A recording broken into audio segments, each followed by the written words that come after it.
Hey everybody, today's episode is Uncover with Kanyon Walker. Uncover stands for understanding the needs, challenges, opportunities, vision, and emerging roles in the Black horsemanship community. Kanyon has been featured on the cover of several magazines and is currently sponsored by one of the largest horse feed companies in the industry. He talks with us about how he balances all of that while remaining humble and maximizing all of his opportunities. So I hope you guys enjoy this episode. You are now listening to Young Black Equestrians, the podcast, with your hosts, Ariana Johnson and Caitlin Gooch.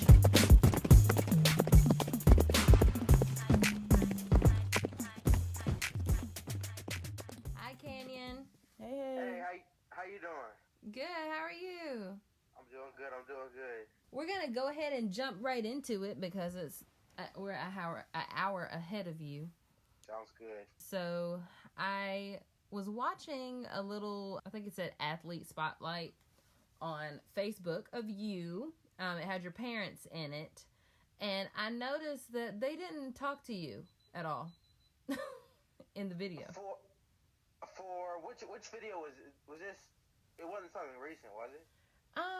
I think it was it was just some kind of like each one of us talking kind of a thing. Yeah, I think it was in August. It had your trainer, your mom, and your dad. Oh, I know. Yeah, I know exactly what you're talking about. Yeah. So I felt like it would be a good thing for us to get a chance to talk to you and see your point of view, your side of the story, I guess. Perfect. Sounds good. Thank you guys again. I mean, I really appreciate y'all working with me. Tell us a little bit about how you got started riding. So it started out, I think really from the time I was born, I'd always been intrigued by horses. Like we would stop on the side of the road and pet them, but it was never something that I thought was ever going to be, first of all, feasible. And I think that's the biggest thing, is how expensive the sport is in general, especially competitively, much less just having them. And then, so it started out as that. And so for my 6th birthday, I said that I wanted a lesson, or I just wanted to be able to ride a horse, because that would have been the first time.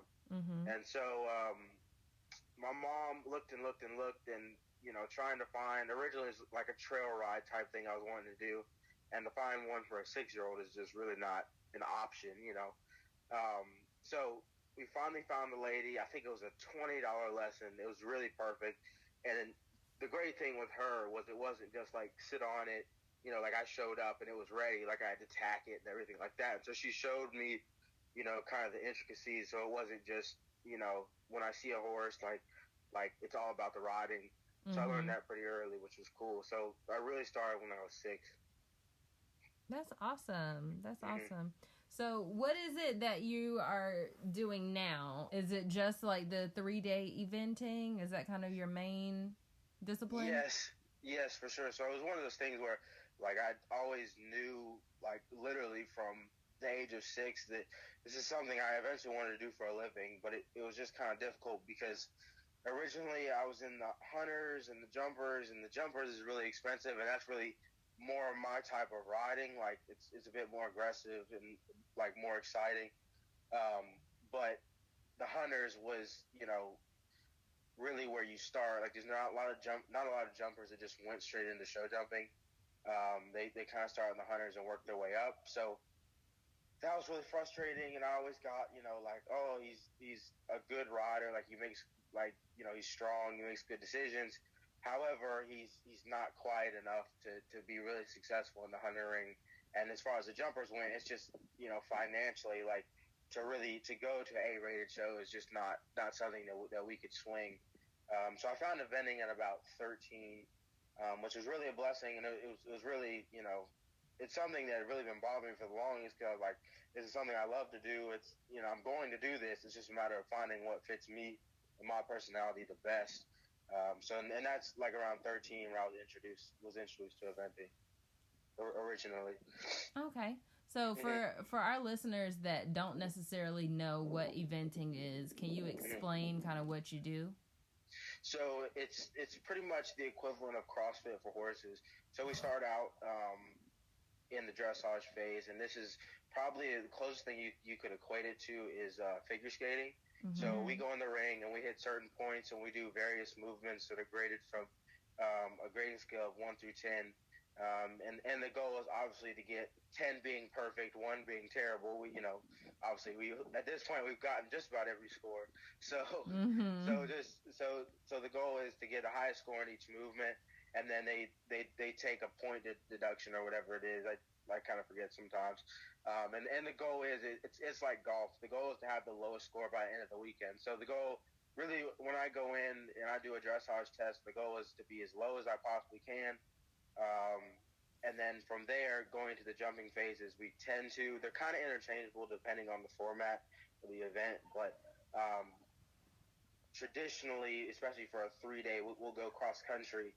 And these will all be over different days. Sometimes they'll be, most times, especially with a big competition, there'll be 2 days of dressage. So you might go early on the first day and feel like, oh, that's a good competitive score. And then all of a sudden, day 2, everyone showed up and you're kind of middle of the pack. So I think that's a beautiful thing about it is you really just have to do the best you can in each phase. And then so back to the cross country, your day 2 phase. That's what we all live for as eventers. That's definitely what I would say keeps us doing dressage and work so hard in the show jumping. And it really fits me because that's really where I can be more aggressive. I tend to be more relaxed in that phase.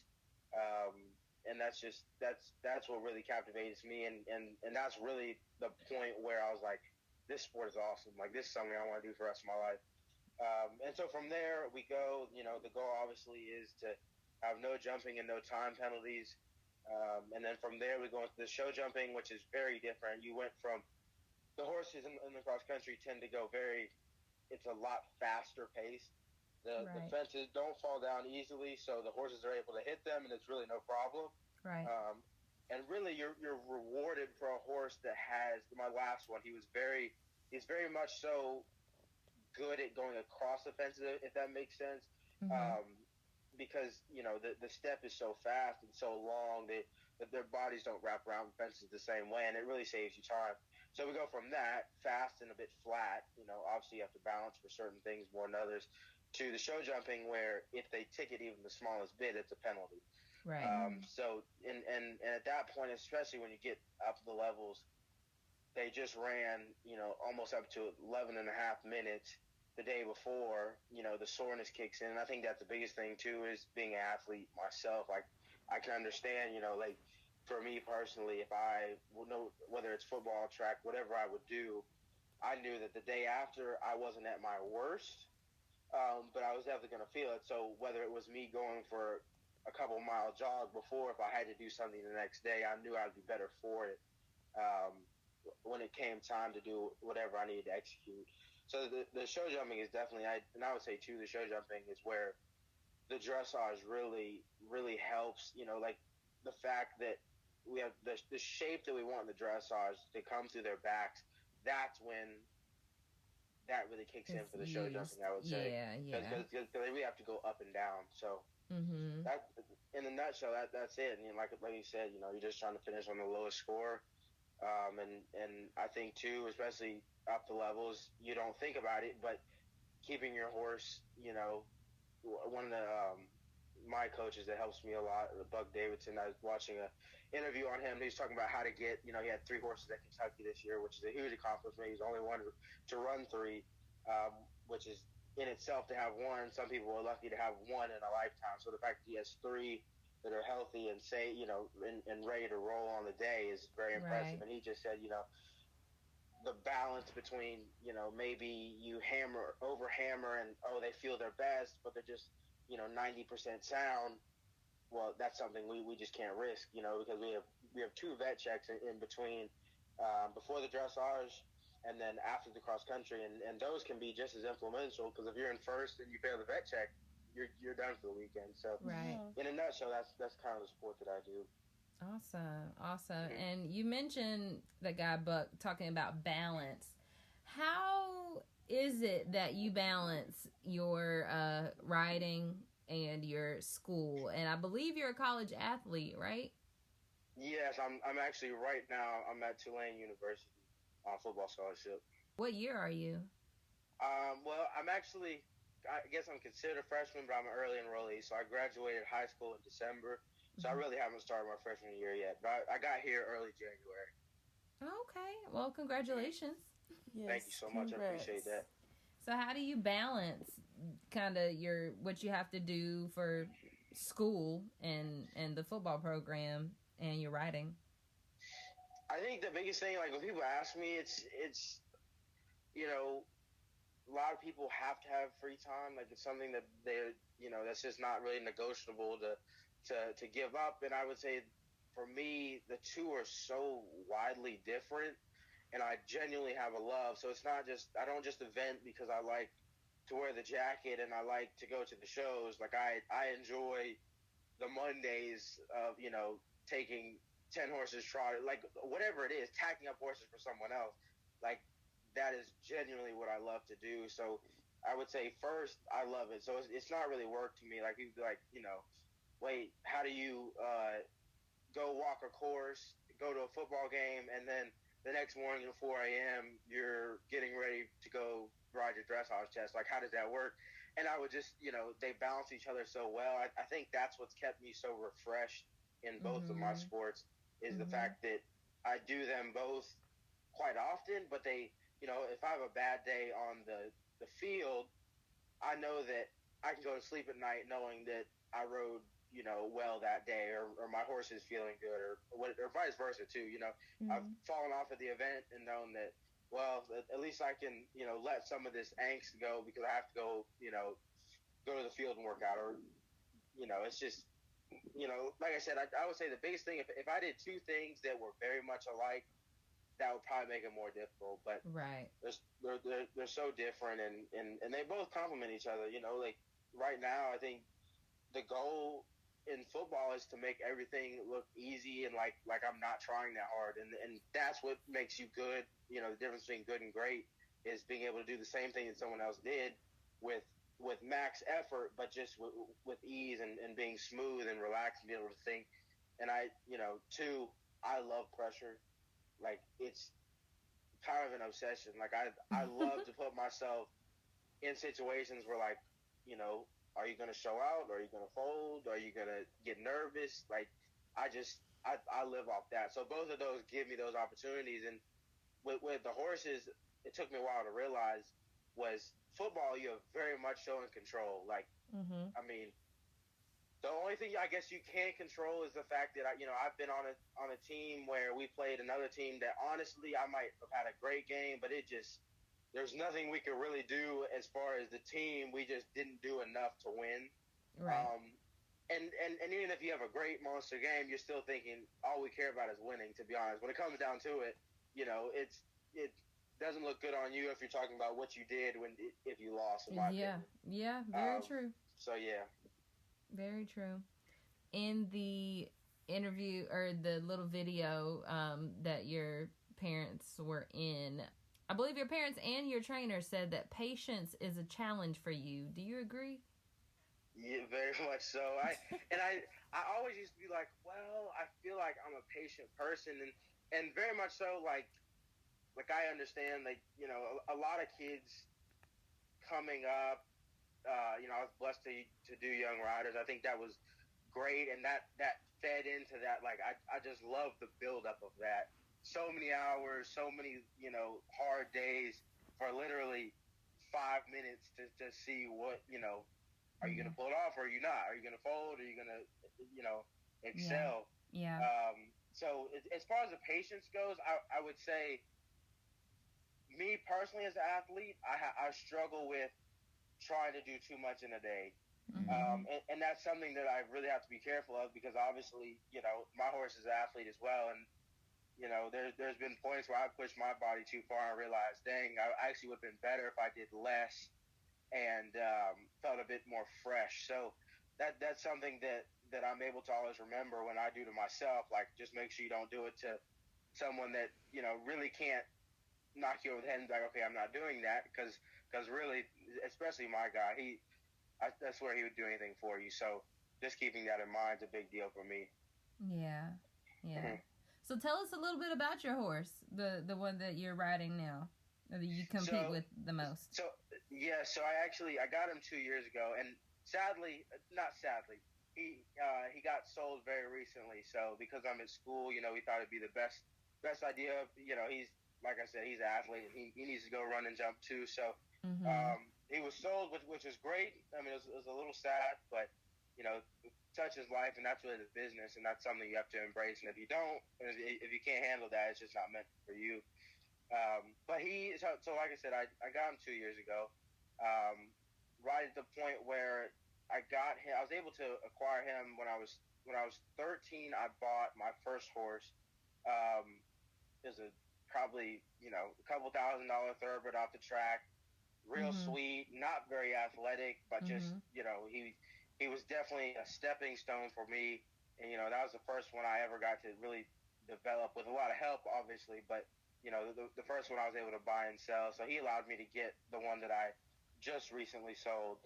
And just the difference, and it was cool to see that pay off, and the fact that I went from one that just he gave you what he had, but he just didn't have near in the tank what Durango, that's his name, Yeah. what Durango had. So moving up like that was awesome. And Durango, I think he had probably done a novice schooling show or something small like that, just to say that he had done some type of eventing. But so we really started out together. So I kind of produced him to where he is now, and I think it was difficult at times, but it was very rewarding. I have great coaches. Jennifer Halling, that's basically my mom. So she's done so much for me, and really she's an athlete herself, so she can understand where I'm coming from on certain things, Right. and we're all about me. Being a guy, like the best guys in the world are able to ride like women at times, and I think that's something that we stress on a daily basis, Mm-hmm. because in most cases I can get the job done, but she for me, she's looking down the road 10, 20 years, which is sometimes hard for me to do with so much in the present. So she really pushes me to ride, not to get the job done, but for the future, For for longevity. sure. Yeah. Mhm. Yeah. So what does a conditioning plan look like on the horse's end for prepping to do what you do now? So for mine, like leading up to Young Riders, which is going to Montana, being from Florida, very very different. We here, he was able to compete at a couple places with good terrain, the Kentucky Horse Park. He went to Chat Hills in Georgia a few times. So he was, I got a feel for like how he would be with terrain, and I think terrain's a beautiful thing for us because not only do you have to ride more active and be more mindful of it, um, it actually is better for the horses to me in their jump.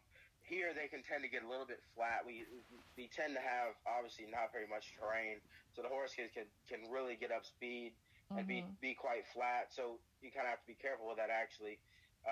Even though the terrain does add a little bit more of difficulty, I would say Mm-hmm. um, the it I would say it creates a safer course.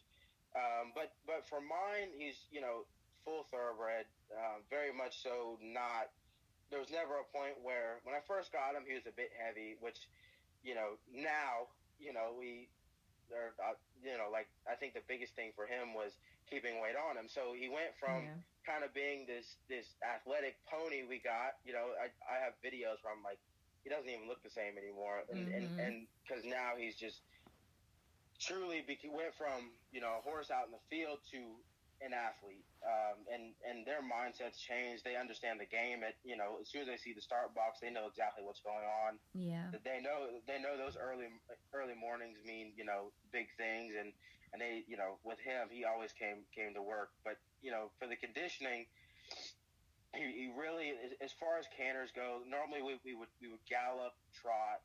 Um, but I actually never galloped that horse except for a few times. Over the summer, I was in Pennsylvania with um, Area One's head coach, and so I was lucky enough. It actually improved him so much more than I ever thought it would. trotting hills, galloping hills. It puts so much more of a base on that horse, and I really couldn't believe it. And he was really only there for a couple months over the summer, Mm-hmm. so that really paid off for us. That was definitely worth the trip to train there for a few months. And then as far as cantering went and galloping went, he tended to canter quite quiet.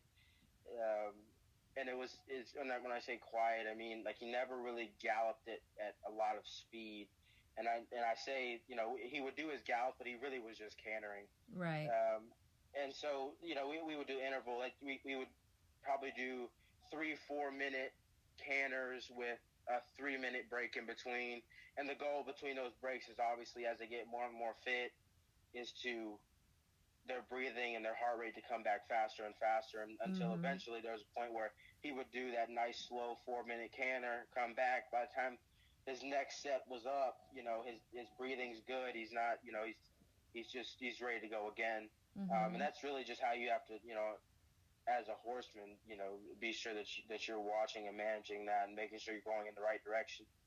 And the reason behind galloping slow like that is actually just like us. So we just finished spring ball here at Tulane, Mm-hmm. and it's funny because we'll go through, we really go through phases through the season. So obviously everyone sees us when we're playing, Right. and that's great. But there's so many other levels as far as like we'll go through 7 or 8 weeks of really lifting, working on speed, working things like that. And it's just cool to see how you'll see a guy that'll put on up to 15 pounds when he's lifting, still getting faster, still getting stronger, but not running as much as Mm-hmm. you would during a like spring camp. Obviously, we're playing, so it's a lot of running. Guys tend to lose weight, so that's a you can kind of connect the dots as far as me being able to compare. Like, okay, if we're trying to keep weight on this horse, running, It's especially his not. speed, is just Yeah. not the best thing for him. And Yeah. then from there, he would do he stayed fit really naturally. Really, like for me, the judgment of his fitness was always his dressage work. And I kind of equate the dressage, as far as like the daily work at home. Um, for us football players, it's kind of like us running drills, but there's also an element of being loose and stretching. So it definitely gets the heart rates up, and I could tell when he can go through a good hard dressage lesson and his breathing's good and everything, you pretty much know his fitness is there. So, and that's just from horse to horse. Some horses that aren't full thoroughbred have to gallop quite a lot, Right. and some like him really don't have to do so much. And then in between that, we throw in trot sets. For him, he would probably do max of 30 minutes. And then starting out, he would trot more like 20 minutes. So Yeah. that's really how we get him fit. Awesome. Yeah, I've been doing a little bit more research into the whole fitness aspect because I'm looking or working on getting into endurance with my gated horse. Okay, So awesome, awesome. yeah, so we did 9 miles this past weekend, and I mean it was through the woods, like a hard trail, so it wasn't even like I could sit there and try to track his heartbeat and his heart rate, but I got you. just trying to gauge kind of his demeanor and like if when we did slow down, how quickly he kind of got back to his normal breathing rate. Just trying to track that as we go longer and longer periods I got you. is interesting. It's an interesting thing to do. Definitely. Definitely is. So we were looking on your Facebook profile and we saw that you have acquired quite a few sponsorships, and we wanted to know what are they, and how did you come about those opportunities? So I'm really lucky. I actually Triple Crown is a feed company that has sponsored me. Probably I think they got with me when I was probably 14. Which, mind you, at that point I had my original horse. He's kind of a bit of a pony. I think he was running the novice level. And the fact that they saw something in me and believed in me was really now such a blessing. I keep going back to the financial side of the sport.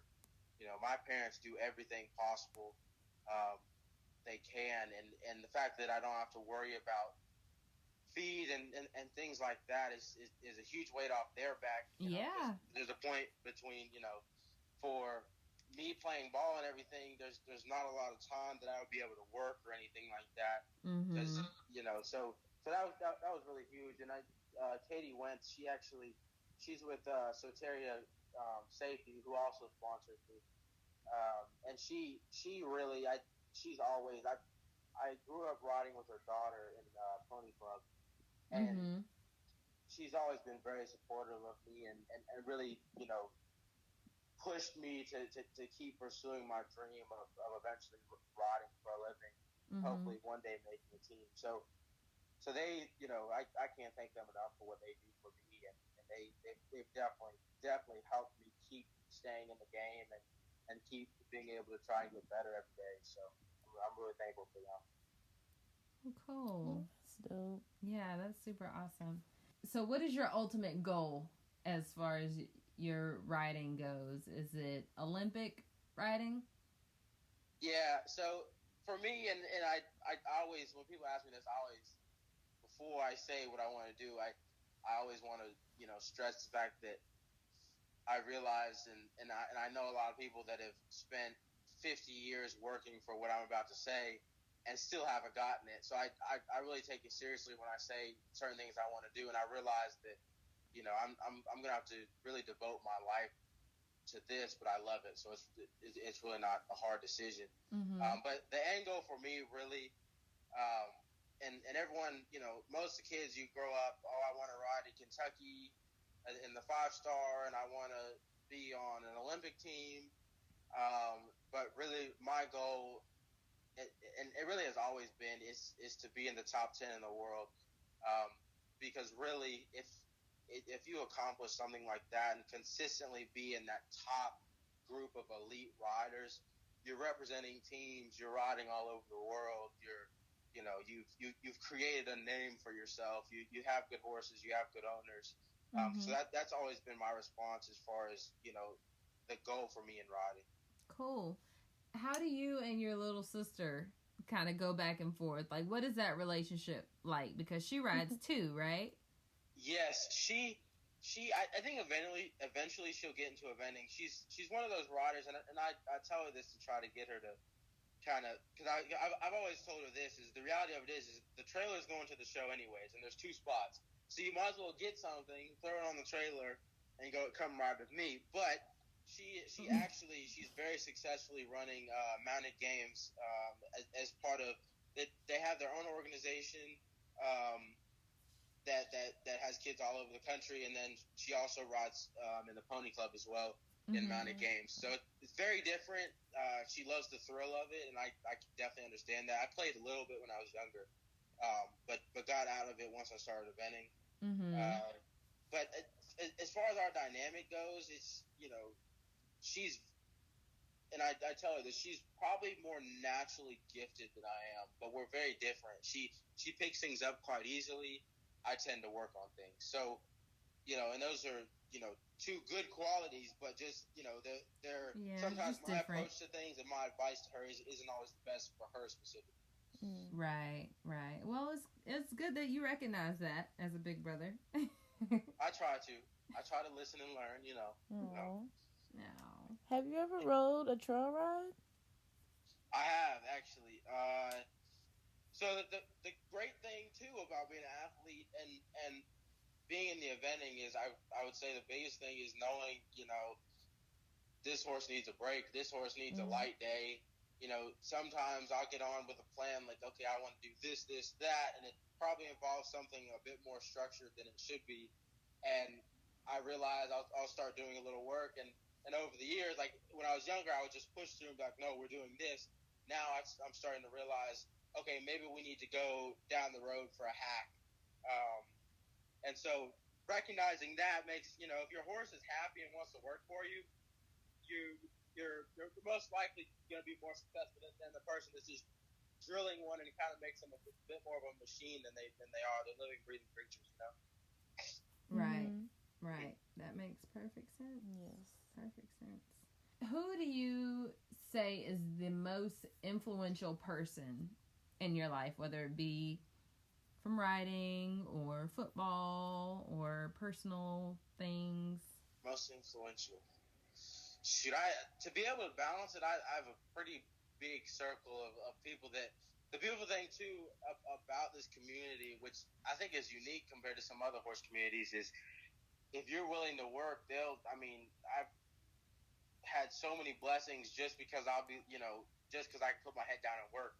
I've had opportunities to ride horses and be in barns that probably I would never be able to pay my way into. Right. So I would like you said, Jen Holling. She's been coaching me since I was 13. She's really become a mother figure. I spend a lot of time with her. Mm-hmm. And it's not just about the horses. It's about football, and it's she'll come to the games, things like that. And very much so when we're in the barn, we're not necessarily always talking about horses. And I think that's a big thing too, is to have a relationship with people that are close to you that isn't just focused on one aspect of your life. Yeah. Obviously, my parents. I mean, shoot, they've. We would be a lot more financially. I know. Secure. You'd be so much more secure if you weren't out here riding these horses. Mm-hmm. Yes, exactly. And that's the funny thing. Sometimes that I got to catch myself. I was like, I think I asked for something, but it's like, nah, we can't do that. And I almost said something. I was like, wait, hold on. I got 3 events in the next 6 weeks, so that's probably where that money's going. Yeah. And the beautiful thing is like, they sacrifice so much, and I never hear a word about it. Mom's up at 4 a.m, sometimes waking me up because I had a late game the night before. Mm-hmm.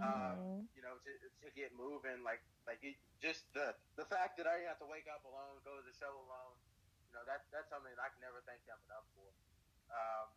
Pops is the same way. Both my parents. Mom never rode competitively, but obviously was comfortable around horses. Dad had never even been around a horse, and the fact that now he'll let my horse graze while I go walk a course, or he'll go to a lesson with me, watch me ride, video some so I can learn, and look over a lesson again. So they've definitely bought in, and I can't thank them enough. And there's so many people in the sport that have just hey, do you want to come ride? And all I have to do is work. And to me, that's a huge trade for them to give me the opportunities that they do, for me to just do everything I can for them.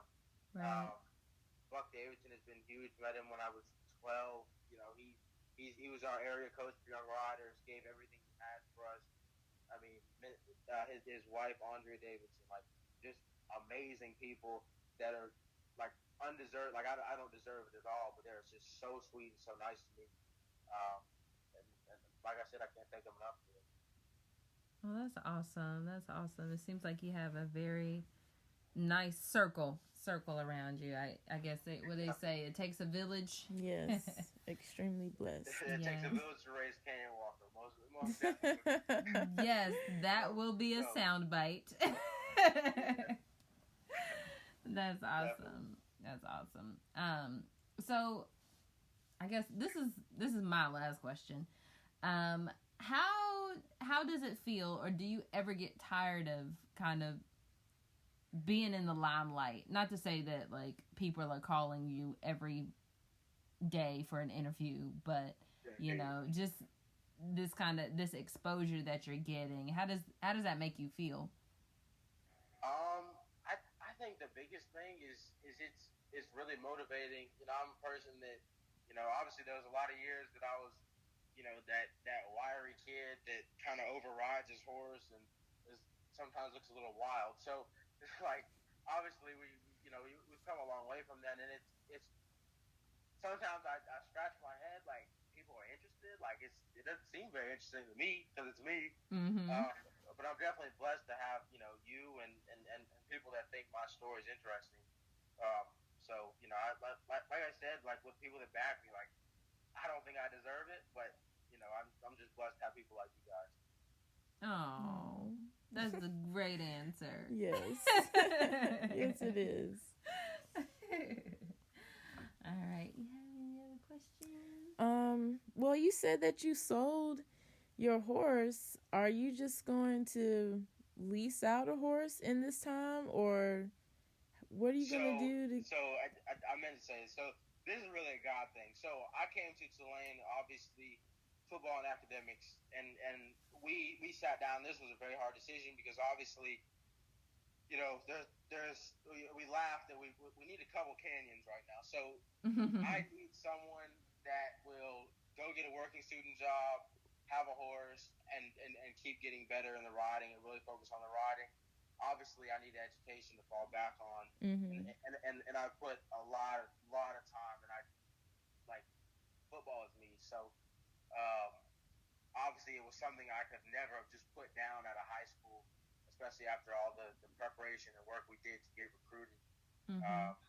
But being at Tulane, so I got here.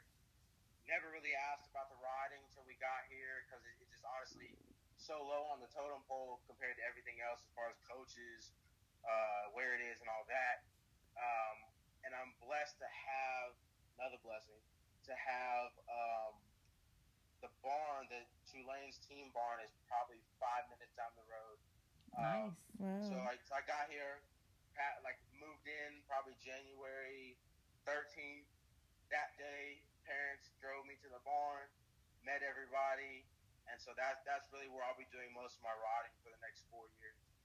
So I'm really lucky to have that, and not only get to ride, but you know, the great thing is, you know, I can hang out there all day. Like, they're just so nice to me, and you know, not just they have people that board there too, and eventually hoping to get a nice string of horses to ride every time I ride there, and so I'm really looking forward to the future there.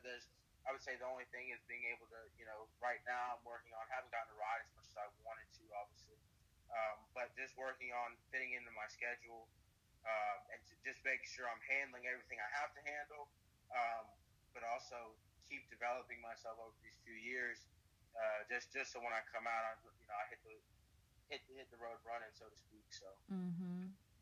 Well, that worked out perfectly. Yeah. So what's your major? Right now, it's business management. Okay.